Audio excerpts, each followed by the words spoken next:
So, where's the cake? We're not having cake.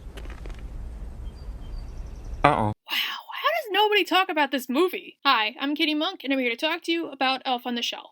Or, more specifically, Elf on the Shelf, an Elf story. Yeah, they made a special about this. Now, if you grew up in the mid to late 2000s, or you knew somebody with kids, chances are you knew of or had an Elf on the Shelf. Or if you're Jewish, you probably had them bench on the bench. If you didn't know, it's a little technique that parents use to get kids to behave around the holidays. Basically, you buy an elf, you say Santa sent him, and then you just hide him around the house. But nobody can touch the elf, or else he loses all of his magic. I will admit, it was fun to hide it around the house, but I never really saw the appeal. Maybe because my family didn't have one until I was in high school, I don't know. But Hollywood loves toy-to-movie adaptations, so we got this. And it is a terribly cliched attempt. It doesn't even feel like a special. It feels like an attempt, like a first draft. Now, honestly, not every TV special or TV show designed to get you to buy toys is bad. I mean, Transformers is usually a good property, but it isn't as blatantly obvious as an ad as you see here. If you want to know, this movie has all the trappings of a terrible Christmas special. I don't even know if it qualifies as a movie since it's only half an hour with ads,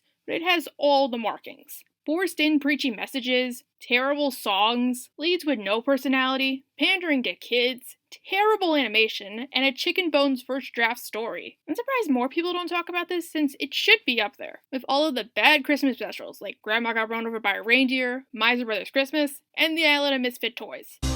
Hello, darlings.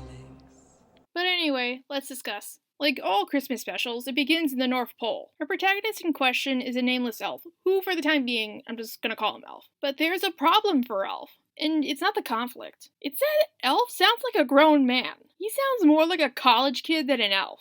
Like, hear what he says. Yes, I'm on my way. I can help, Santa.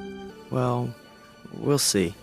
Like, look at him. Do you really think a voice like that should be coming out of that guy? It feels kind of unnatural, and it doesn't match. I do think the voice actor does a good job, he just doesn't feel right for the role, especially when they're trying to make him a naive hero who learns a lesson. But Elf goes to Santa, so we can hear about our next problem. He gives Santa an ID card, I guess, about some kid in question named Bland Random Child. I'm lying, his name is really Taylor McTuttle. But honestly, the way this movie's going, that should be Taylor's name. Especially since McTuttle only makes me think of that dude from American Dad. And Elf, wanting to help, gets the case. Reluctantly, I guess, Santa lets him be the McTuttle's new elf. This random elf with no prior experience. Yeah, I'm pretty convinced Santa just wanted a scapegoat. But honestly, this seems like a really good premise. In a lot of holiday specials, Santa exists, but he only exists at the end. Like, sweetie, Santa doesn't exist. Oh wait, who put out these presents? I don't think I've really ever seen a movie that touches on what happens when a kid stops believing. Or if one does exist, please recommend. Like, do you stop getting presents but you get to help little kids? Maybe you get a heartwarming story about the joys of Christmas. That Christmas doesn't come from a store. I mean, when you ask about Santa, your parents just say they're his helpers, so maybe an older kid becomes a helper. But why do you care about that? This is the Elf on the Shelf. It is going to redefine Christmas specials. So Elf goes on his assignment, but it does take a while since we gotta sit through all that.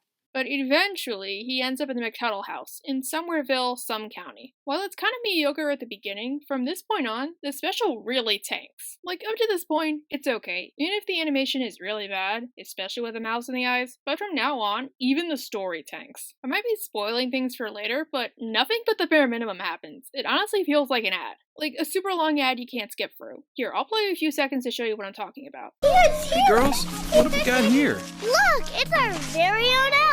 Read the books to us, Daddy. See, everything from the music to the characters, it all feels like an ad. Nobody has a character. Nobody has any substance. It just feels like an ad for, like, Toyota or something. Like, these twins, they are so generic, they don't even have names. Which sucks when the whole point of the elf being there is to somehow establish a bond. I guess they do have pretty good designs, even if the motion isn't doing them any favors, but that's all I can say about them. Same with the parents, who also aren't named. Yeah, I get it. Most Christmas specials usually don't have the parents being named, but we know next to nothing about them. I only say this because it really hurts a special. Again, how is the elf supposed to solve the problem, and how are we supposed to root for him if we don't know anything about this family? Even if I don't like Elf on the Shelf, I still think a Christmas special based on it has some sort of potential. Like, why does Santa have elves? How did the practice come about? I mean, even if, say, Elf Bowling's a terrible Christmas special, I at least like the idea they tried to go with an origin story for Santa, even if it was super convoluted and not really good. But the iconic for this movie can basically be summed up as,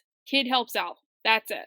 Oh, speaking of this kid, let's talk about this annoying kid. Eventually, we do meet Taylor, and he's probably the worst part about this whole movie. At least he has the fortune of having a name, but unlike his siblings, he has no personality. He's just a random shell. And he's the one character who, besides the elf, you're supposed to give a personality. But they do give him a personality at first. He has the personality of that one annoying kid your mom made you watch. And what doesn't help is how bored his voice actor sounds with it all. How are we supposed to know he has this magic? Okay, let's call it Stinky Pants. Your name's Stinky Pants. Now fly. Yeah, he's a kid, and maybe this is a little harsh, but that's no excuse to give the kid good direction, especially since he's the star. But Taylor's so annoying. It's like, I get it. He's gonna learn his lesson, but they make it so obvious that it's kind of annoying. Like, if I was a kid, I would hate his guts too. The whole point of this special is that Elf has to help Taylor believe, and how are you supposed to do that if you know nothing about this kid besides he's annoying? I'm not saying they should tell us what his favorite color is, or what blood type he has, but why doesn't he believe? But the special doesn't want to tell us that. Instead, we get a song about naming the elf. Wait, it's a musical now? Like, there's been no song until this point. Like, usually the song could be like exposition, but if you have a song or at least having a musical, you don't put the first song at the end of your first act. But I think I know why they're doing this, because Christmas specials usually do have songs, and a lot of times they're the only thing you like about that special. Hey, I don't like Marx Brothers Christmas, but I find the songs kinda catchy. I mean, North Wind, who looks like Jay Leno had a baby with an eggplant, had a catchy song, even if I found him really annoying. And even if I don't like Grandma Got Run Over by a Reindeer, I'm sure some people out there like the songs, even if they all play on loop in the bad place. But the naming song is terrible, and it doesn't even sound like a song. It sounds like a chant. Like that song from Cats when they just speak about names for 3 minutes. But because of this song, they decided to name Elf Chippy. Chippy? Now that makes me think of a female dancer? Or this. I kind of prefer the placeholder name I gave him, but he got a name, so good for him. That night, we see a picture of Taylor and Mall Santa. Now, this is just a wasted scene. It does try to say something about Taylor, but it's better if they showed us something about him. Usually the way you redeem somebody like Taylor is you give him a backstory. Like a Freudian excuse. Like, Santa didn't give Sheldon his grandpa back, so Sheldon hates Santa. It doesn't redeem Sheldon, but it makes us feel bad for him. Yeah, you can build a lot of neat things out of Lincoln Logs, but Pop-Up ain't one of them. Because, and I say this again, why doesn't he believe anymore? I mean, if I'm being honest, the movie does say at the beginning, he's at that age, but what does that mean? Like, did a bully tell him? Did he see his parents wrapping gifts? Like, give me a reason. Even if it's a generic reason, you gotta do something more than, he's just at that age. But why would I care? I mean, because of this whole naming ritual, seriously, all missing was a goat sacrifice, Chippy gets his magic, and he can now return to the North Pole. And he finds out his friends all get pretty good names. Now, the scene with Chippy and his friends are pretty good, even if they are basically filler, except for Poet Elf. Oh my god, I hate Poet Elf. He just goes on these super long poetry rants that don't add anything and aren't really all that funny. But since this is a musical now, we get another song. It's slightly better, I guess, but it has another big issue. It's auto-tuned, and it's super obviously auto-tuned like a really bad pop song. At least the naming song added something. This doesn't add anything, it just feels like filler. Songs add something to a story, and this song adds nothing. It's just the elves cheering for a minute. Yeah, I think this is probably obvious, but another big problem with the special is it's terrible filler. I don't get how it has filler, but somehow it does. Yeah, a lot of Christmas specials do have filler, but it's not as obvious as it is here. It's like, if I had to give an analogy, like they submitted a thesis, but instead of actually writing it, they just wrote a sentence and changed the font to 100. But the special gets worse after this. They introduce a conflict. If you touch the elf, he loses his magic. But wouldn't that be something you say at the beginning? Like in a song? Or when Jimmy first gets to the house, you can't have him say that? Like, or you don't have the dad say it, like, don't touch the elf, son, or he'll lose his magic. Like, you could have just had him say that. Or Santa can't say this to remind him to be careful. Or you can't have this be the reason Chippy has to get to the house. Like, it would be a pretty good reason, and it would raise the stakes. Like, it's another reason this thinks like an ad. Even if most kids watching this know that if you touch the elf, he loses his magic, this is still a movie with its own story and its own plot. Like, even if it's common knowledge or not, you still have to tell us what happens when an elf gets touched. Wow, that came out wrong. But anyway, 10 minutes into this special, Taylor does the unthinkable, and he touches the elf. Seriously, where are his parents? And there's like no impact to like any of this. One, he didn't really establish a bond with this kid. Two, how is Chippy supposed to if he's just supposed to sit in a corner all day? I mean, that's like saying you're supposed to bond with a washing machine. And three, again, Taylor has no personality, so it just seems like they're doing this because they need conflict. See why I told you characterization's so important? So Chippy tries to fly back to the North Pole and he can't. Until his friends save him. They bring him to a doctor where he learns that he failed. And what's next? The sky's blue? But wow, another cliche. Not a Christmas movie cliche, but a kid movie cliche. Third act breakup. Wow, they really want to copy Miser Brothers Christmas. Now, Chippy thinks he failed, but how could he fail? You're just supposed to sit in a corner all day. And shouldn't he be blaming the parents for not watching their kid? But here's another problem. Now, Chippy hates how his whole job is basically he has to sit in a corner and not move. He wants to move and show Taylor, but he can't because you have to believe. But why can't he? I mean, a big reason why people are skeptical or why they stop believing is lack of evidence. It's why a lot of kids stop believing in Santa. And this kind of contradicts your previous point of, these two had such a bond, Taylor Ruin, since how did he bond with this kid? It just feels really tacked on and forced. Like, what's the big deal if they have a scene of them talking? Or Chippy moves around like, I don't know, Paranormal Activity. And it feels like the only reason they did this is because Christmas movies have voice messages. Like, it's so confusing, and again, it's so sad because this doesn't even feel like a completed story. It feels like the first draft. Or an ad they tried to stretch to 30 minutes. Now to make my next point, I have to step back a bit. At the beginning of the review, I brought up Transformers. If I'm being honest, I'm a huge fan, and I have been since I was a kid.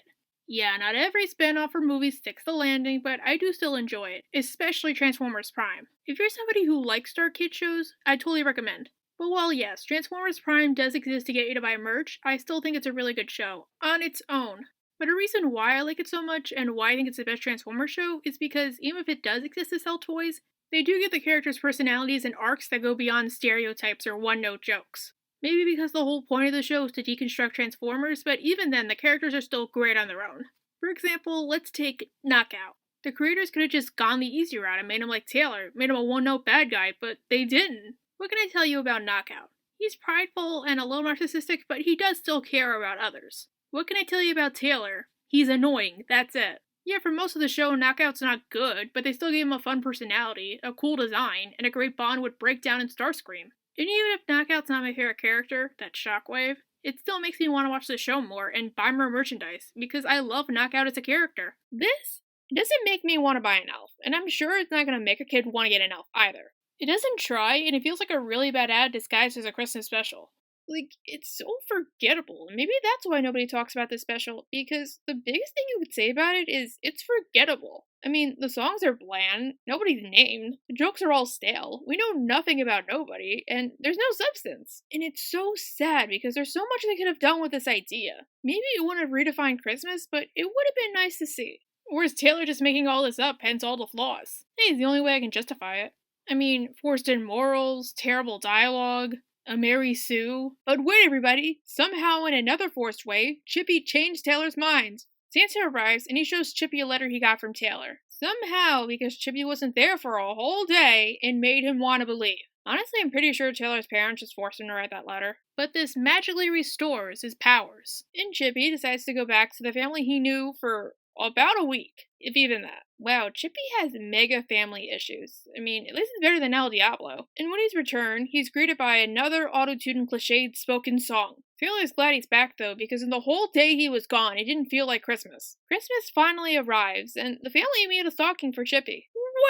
Wait. So, this means Chippy got sent, like, the day before? Or, like, at most the week before? And that's just me being generous. Now, if they wanted to, I feel like they could have justified this, like, maybe he wasn't the McTuttles' first elf, but they don't do that. The elf is supposed to show up on the first day of December, not the 12th day of December. Like, I know they don't say that, but the way things are going, it feels like he went to their house, like, 3 days before Christmas. And how is he supposed to form a bond with this kid he knew in, like, 3 days? That he barely interacted with. Like, this just makes it more forced. Especially since they try to make it look like Chippy's a part of the family by having Taylor give him a stalking. Like, how is he a part of the family in that case? Like, no, you do not get this heartwarming moment, no. But finally, the movie's over. Finally. But that was Elf on the Shelf. A terrible Christmas special. It's so forgettable, it's so bad, I would have avoided it at all costs. Like, there's nothing to like about this movie. I think the voice actors are okay, they just needed better direction, but like, that's the only positive I could say about this. And if you do choose to watch this, please go with the theory that this is all happening in Taylor's head. It's the only way I feel you can explain away all the nonsense. But what did you think of Elf on the Shelf? Is it a bad Christmas special, or is it just a mediocre one? What's your least favorite Christmas special? What else should I review? Also, don't forget to like, subscribe, and comment down below. I'm Kitty Monk, and thank you for watching.